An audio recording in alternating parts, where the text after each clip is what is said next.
Apa jasa Jawa terhadap bangsa Aceh? Orang Aceh mengenal Jawa pertama sebagai serdadu Belanda.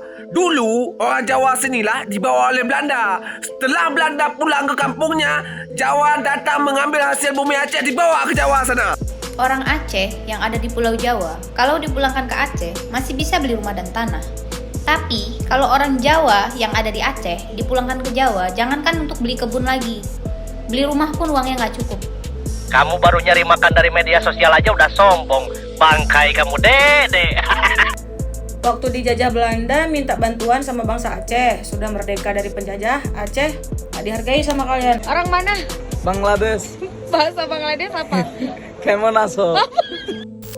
Media sosial TikTok kembali diwarnai polemik setelah beredarnya sejumlah video viral yang menampilkan narasi bernada menghina terhadap suku Jawa.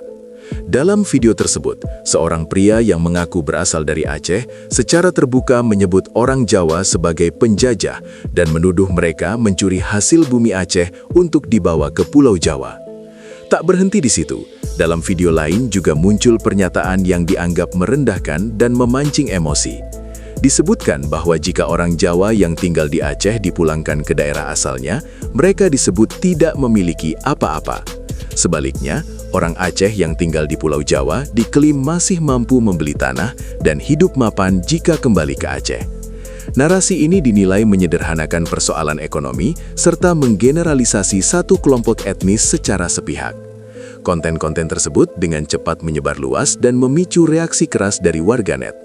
Banyak masyarakat, khususnya dari suku Jawa, mengaku tersakiti dan menilai pernyataan itu sebagai penghinaan yang menghapus peran serta kontribusi orang Jawa yang selama ini hidup, bekerja, dan berdampingan secara damai di Aceh.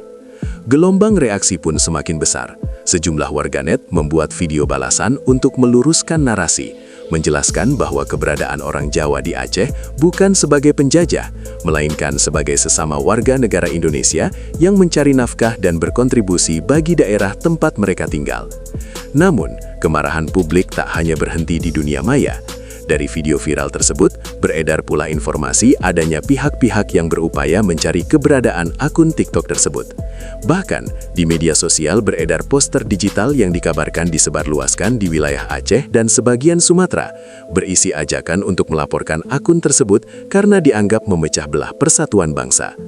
Desakan terhadap aparat penegak hukum pun menguat. Banyak warganet meminta pihak berwenang segera bertindak dan menindak tegas pembuat konten yang dinilai menyebarkan ujaran kebencian berbasis suku dan berpotensi menimbulkan konflik sosial. Pengamat media menilai, kasus ini menjadi contoh bagaimana narasi provokatif sangat mudah viral di era media sosial, terutama jika menyentuh isu sensitif seperti suku dan daerah. Jika tidak ditangani dengan bijak, konten semacam ini dikhawatirkan dapat memperlebar perpecahan di tengah masyarakat. Peristiwa ini sekaligus menjadi pengingat bahwa kebebasan berekspresi harus disertai tanggung jawab agar ruang digital tetap menjadi tempat yang sehat, aman, dan mempersatukan